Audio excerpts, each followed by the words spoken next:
One of the biggest challenges as a young conductor is not many of the things that people might think. You know, is working with musicians who are older than you and all those sorts of things. A lot of stuff happens organically as far as my leadership position and responsibilities.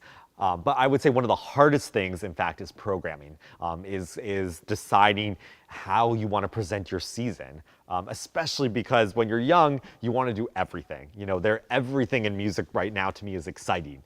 You know, every era, from early Baroque music to music being composed today, everything in there. There's so much I want to do. There's so much I want to communicate. There's so much I want to try out with the orchestra. And it's been very difficult to kind of break that down into, you know, 7 classical sets that we have here in Santa Rosa.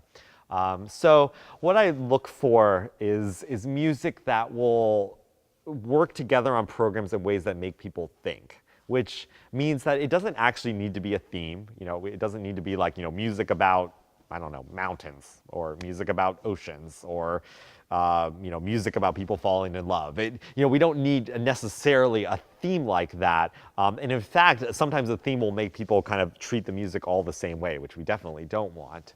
But to find pieces that make people think when we hear them together, like how do they relate to each other?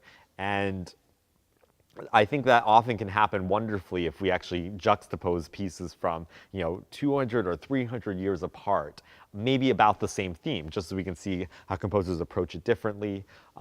We also have to keep in mind with programming is the stamina of the orchestra. You know, every piece requires something a little bit different, and you want to make sure that the pacing of the whole performance has an arc to it so that everyone can give the energy necessary for the program.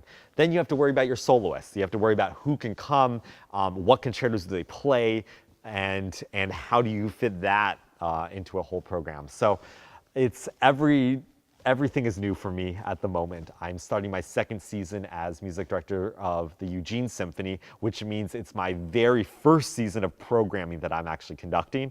And Santa Rosa will have to wait until next September to hear the programming that I will do here for the first time. So, you know, as we speak, I go to bed every night thinking that I probably should be changing the programs that I have planned. And it's a never stop, you know, it never stops. The idea of putting pieces together. Every time I hear a piece of music, I think, oh, we should program that, we should do that.